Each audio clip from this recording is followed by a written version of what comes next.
Ma'am ముఖ్యంగా రాగి జావ గురించి చాలా సార్లు చెప్తూ ఉన్నారు మీరు. అంటే ఈ రాగి జావ ఎలా తాగాలి? ఎంత తాగాలి? ఎప్పుడు తాగాలి? రాగి జావ యాక్చువల్లీ ఏంటంటే మిడ్ మీల్ లాగా అయితే బావుంటుందండి. హ్మ్. ఐదర్ బ్రేక్‌ఫాస్ట్‌కి, లంచ్‌కి మధ్యలో లేదంటే లంచ్‌కి, డిన్నర్‌కి మధ్యలో హ్మ్. హ్మ్. తీసుకోవచ్చు. మోస్ట్‌లీ మార్నింగ్ టైమ్స్ అయితే బావుంటుంది. హ్మ్. అండ్ అది రాగి జావ అదే పద్ధతిలో కాకుండా రాగి లడ్డు హ్మ్. లైక్ వాళ్ళ రిక్వైర్మెంట్‌ని బట్టి లైక్ అనీమిక్ ఉన్నారనుకోండి, హ్మ్. వాళ్ళు రాగి లడ్డు కానీ, రాగి దోస హ్మ్. లైక్ డిఫరెంట్ ప్యాటర్న్స్‌లో హ్మ్. చేసి తీసుకోవచ్చు. హ్మ్. రాగి ముద్ద రాయలసీమ ఏరియాలో మొత్తం అవే తింటారు కదండీ! అవే తింటారు. రాగి. అండ్ చాలా ఉక్కులాగా ఉంటారు. అవునవునండి. ఓకే అండి. రాగి is very much rich in calcium, iron, okay all అండి. మినరల్స్ అన్ని. Fibre okay. కంటెంట్ కూడా దాంట్లో చాలా ఎక్కువగా ఉంటుంది హ్మ్. కాబట్టి, యెస్. ప్రతిరోజు అట్‌లీస్ట్ ఒక 1 గ్లాస్ ఆఫ్ రాగి జావ అంటే అరౌండ్ 15 గ్రామ్స్ అలా యూజ్ చేసుకోవచ్చు. మంచిది. మంచిదే. అండ్ రాగితో. రాగి విత్ జాగరి అంటే రాగి లడ్డు విత్ బెల్లం ఓహ్! చేసింది హ్మ్. ఇంకా చాలా బట్ డయాబెటిక్ మంచిది. పేషెంట్స్‌కి కొంచెం ప్రాబ్లమ్ ఏమి ఉండదు? అంటే బెల్లంతో.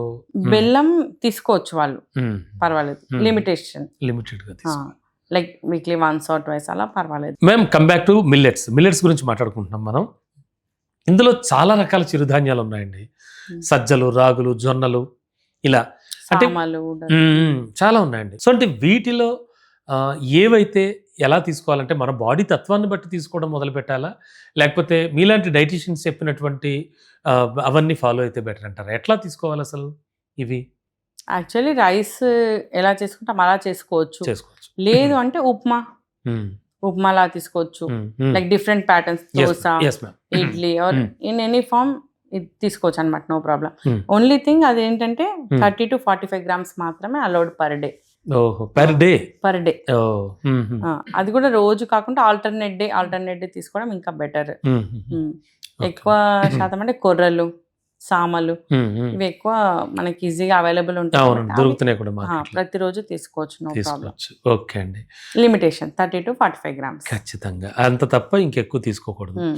Yes ma'am. చెప్పాను కదా! హ్మ్. అవును. పొటాషియం కంటెంట్ హై ఉంటుంది. అవునండి. మనకి హ్యూమన్స్‌కి అంత అవసరం లేదు. మనకి ప్రతిదానికి ఒక లిమిటేషన్ ఉందన్నమాట. అవునండి. అవును. 3.5-5 మిల్లీ ఈక్వివలెంట్స్ పొటాషియం మాత్రమే అవసరం మనకి. అంతే. హ్మ్.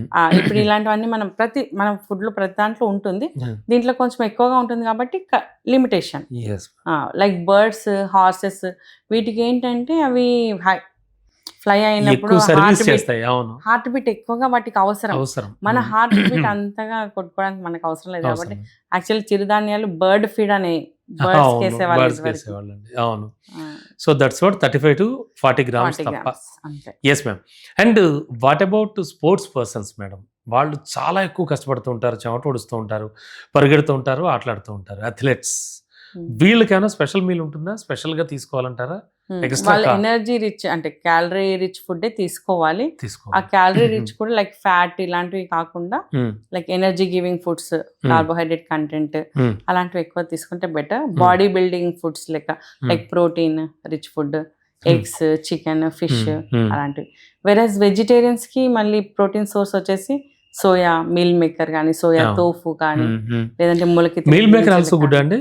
Meal meal May maker is also good. హుహుహు. దాంట్లో కూడా ఓకే. మనకు కావాల్సినంత ప్రోటీన్ అయితే వస్తుంది ఓకే అండి. హుహుహు. కంపారిటివ్‌లీ. అదే నేను ఇన్‌ఫాక్ట్ ఇందాకనే అడుగుదాం అనుకున్నాను.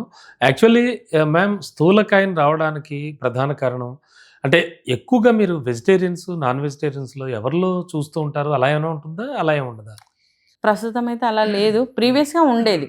వెజిటేరియన్స్‌లో ఎక్కువగా చూసేవాళ్ళం. హుహు. ఇప్పుడు అలా ఏం అలా లేదు. ఏం లేదు. ప్రతి వాళ్ళకి ఉంది. స్థూలకాయం. వెజిటేరియన్స్‌కి, నాన్ వెజిటేరియన్స్‌కి అందరికీ ఉంది. ఓకే. ఇప్పుడు కోవిడ్ తర్వాత నుండి హ్మ్. అందరూ నాన్ వెజ్ ఎక్కువ ప్రిఫర్ చేస్తున్నారు. ఓహ్! యెస్. అది కూడా ఈజీగా అంటే అవైలబిలిటీ నాన్ బయట వెజిటేరియన్స్ సంఖ్య పెరిగిపోయిందంటారా?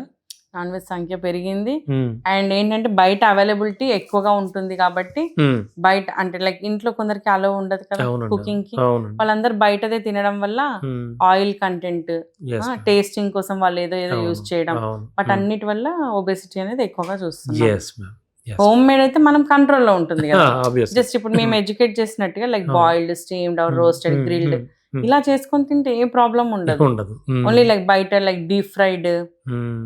ఆయిల్ ఎక్కువగా యూజ్ చేస్తేనే టేస్ట్ ఉంటది అనే ఒక అవును. కాన్సెప్ట్. కాన్సెప్ట్ ఉంటుంది. వాటి వల్ల ప్రాబ్లమ్స్. ఓకే. మేము జనరల్‌గా రైస్ కానీ, లేకపోతే ఒక బ్రేక్‌ఫాస్ట్ కానీ, ఒక లంచ్ కానీ, ఒక డిన్నర్ కానీ తినేటప్పుడు వాటర్ ఎక్కువ తాగేస్తూ ఉంటారు కొంతమంది. ప్రతి ముద్దకి వాటర్ తాగే వాళ్ళని కూడా చూస్తూ ఉంటాం. అంటే దీనికి ఏమైనా ఒక కండిషన్ ఉందా మ్యామ్? దీనికి ఏమైనా ఒక రూల్ ఉందా? మీలాంటి డైటీషియన్స్ పెట్టిన రూలు? భోజనం చేసేంతసేపు వాటర్ తాగకుండా ఆ తర్వాత ఎంతసేపటికి తాగాలి? లేకపోతే వాటర్ తాగితే జరిగే నష్టం ఏంటి? ఇలాంటివి ఏమైనా చెప్తారా? వాటర్ యాక్చువల్ ఏంటంటే 20 మినిట్స్ బిఫోర్ ఫుడ్ కానీ హ్మ్. లేదంటే 20 మినిట్స్ ఆఫ్టర్ ఫుడ్ కానీ ఫుడ్ తర్వాత 20 మినిట్స్‌కి తాగొచ్చండి వాటర్? 20 మినిట్స్ తర్వాత తాగాలి. హ్మ్. ముద్దకి మీరు అడిగినట్టు ముద్దకి నీళ్ళు తాగడం అనేది it's not correct. Yes ma'am. హ్మ్. దానివల్ల ఏంటంటే ఇప్పుడు Hmm. సపోజ్ ఇప్పుడు మనకి ఎగ్జాంపుల్ చెప్తాను. Hmm. లైక్ ఒక సూట్ కేసు ఉందనుకోండి, దాంట్లో బట్టలు పట్టట్లేదంటే మనం ప్రెస్ చేసి పెడతాం కదా. అవును. అలాగే సేమ్ థింగ్ హ్మ్. ముద్ద తిన్నాక నీళ్ళు తాగితే మళ్ళీ ఇంకా వెళ్తుంది ఫుడ్. ఓహ్! ఓకే. ఓకే. అలా కాకుండా చెప్పినట్టుగా లైక్ ఫుడ్ కూడా మన గ్యాస్ట్రిక్ జ్యూసెస్తో మిక్స్ అయింది అనుకోండి ప్రాపర్గా హ్మ్. డైజెషన్ ప్రాపర్గా అవుతుంది. అయితే బాగా నమిలి తినాలని అలాగూ చెప్తారు. ఎస్ అవునండి. ఫుడ్ అనేది సలైవాతో బాగా మిక్స్ అయితే హ్మ్. డైజెషన్ ప్రాసెస్ ఇక్కడే స్టార్ట్ అయిపోతుంది. Yes ma'am. Yes ma'am. దానివల్ల హ్మ్. ప్రాపర్ డైజెషన్ అవుతుంది. అబ్జార్ప్షన్ హ్మ్. అవునండి. అంటే ఇప్పుడు విటమిన్ B12 డెఫిషియన్సీ ఇట్లాంటివన్నీ చూస్తున్నాం కదా. హ్మ్. దానికి కారణం ఏంటంటే అబ్జార్ప్షన్, యెస్ మ్యామ్. ప్రాపర్గా చ్యూయింగ్ లేకపోవడం, ప్రాపర్గా అబ్జార్ప్షన్ లేకపోవడం దానివల్ల. Yes ma'am. కాబట్టి chewing very important and water content కూడా బిఫోర్ ఆర్ ఆఫ్టర్ ఫుడ్ తీసుకోవడం. హ్మ్. దానివల్ల డైజెషన్ మంచిగా, దానివల్ల కాన్స్టిపేషన్ ప్రాబ్లం ఉండదు. ఉండదండి మెయిన్. అవును. మేజర్ ఇష్యూ అది కదా అంతే చాలా కదండి. మందికి. అవునండి. అవును. కాన్స్టిపేషన్ అంటే Hmm. మోషన్ ఫ్రీ లేకపోవడం. లేకపోవడం. ఇలా చేయడం వల్ల అది కూడా రిలీవ్ అయిపోతుంది. Yes ma'am. Hmm. And one more thing, vegetable అనేది బాగా తీసుకోవాలి. హ్మ్. లైక్ పర్ డే అట్లీస్ట్ ఒక 1/2 kg వెజిటేబుల్ ఒక మనిషి తీసుకుంటే హ్మ్. They'll get a good fibre. Oh! Fibre content అనేది వెరీ ఇంపార్టెంట్, అంతే కదండి. వెరీ వెరీ ఖచ్చితంగా. ఇంపార్టెంట్. హ్మ్.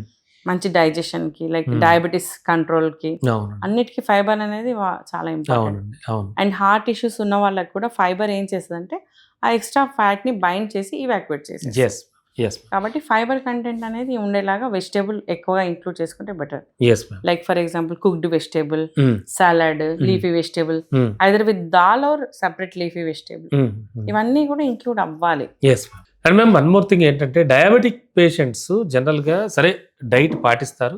వాళ్ళ స్థాయిలో వాళ్ళు ఏదో చేస్తూ ఉంటారు. లేదా మీలాంటి వాళ్ళ దగ్గరికొచ్చి ఖచ్చితంగా వాళ్ళు కౌన్సెలింగ్ తీసుకుంటూ ఉంటారు. అలా కాకుండా రెగ్యులర్‌గా సీజనల్ వైస్ వచ్చేటువంటి ఫ్రూట్స్ వాళ్ళు బాగా తినొచ్చా? తినకూడదా? తినాలి. సీజనల్ ఫ్రూట్స్ కంపల్సరీ ఇంక్లూడ్ చేసుకోవాలి. అవునండి. ఈవెన్ డయాబెటిక్ వాళ్ళకి కూడా హ్మ్. అంటే మేము మ్యాంగో వద్దు అని చెప్తాం. Hmm. అప్పుడు ఏమవుతుంది, వాళ్ళు 1 or 2 మ్యాంగోస్ కంపల్సరీగా తింటారు. ఓకే అండి. కానీ తినాలి. విత్ తినాలి. స్కిన్ ఉండేవి తినడం తినొచ్చు. మంచిది. హ్మ్. జ్యూసెస్ లాగా వద్దు. హ్మ్. ఫ్రూట్ తినొచ్చు. హ్మ్. ఈవెన్ సీతాఫల్ సీజన్లో సీతాఫల్ కంపల్సరీగా తినాలి. హ్మ్. Compulsory diabetic patients also at least ఒక హాఫ్ ఫ్రూట్ అన్న తినొచ్చు, నో తినొచ్చు. ప్రాబ్లం. ఆ, కాకపోతే వాళ్ళు షుగర్స్ అనేటివి చూసుకోవాలి. చూసుకుంటారు. ఫాస్టింగ్ షుగర్స్ 100 అవును. లోపు, హ్మ్. పోస్ట్ లంచ్ 140 to 160 లోపు అంతే అలా అలా ఉండేలా ఉండాలి. మెయింటైన్ అలా చేసుకోవాలి. మెయింటైన్ చేయాలి. ఓకే అండి. ఇప్పుడు దానికి కాకుండా లైక్ ఫాస్టింగ్ వచ్చేసి 200, అవును. పోస్ట్ లంచ్ వచ్చేసి 300 అలా ఉన్నప్పుడు ఫ్రూట్ ఇంకా తినకూడదు. పూర్తిగా బ్యాన్ చేయాలి దాన్ని. Better to avoid. Ma'am sweets విషయంలో షుగర్ లెస్ స్వీట్స్ అని ఈ మధ్య చాలా వస్తున్నాయి. ఈ మధ్య ఏంటంటే ఎప్పటి నుంచి వస్తున్నాయి. ఇవి తినొచ్చా డయాబెటిక్ పేషెంట్స్ జనరల్‌గా? అంటే ఇంట్లో ఉన్న పెద్దవాళ్ళు లైక్ అడుగుతూ ఉంటారు. పండగలకి పబ్బాలకి పర్వాలేదు, బట్ అంతే. Not every day. అవునండి. బై బికాస్ ఇది షుగర్ ఫ్రీ అనేది హ్మ్. కార్సినోజెనిక్, సుక్రలోజ్ అనేది కార్సినోజెనిక్. ఓ కాబట్టి లిమిటేషన్ type పండగల of- పబ్బాలకి హ్మ్. Once in a while okay, అంతే. యాక్సెప్టబుల్. హ్మ్. లిమిటేషన్, అదే అండి. అదే ఎనీథింగ్ లిమిటేషన్. అదే అండి.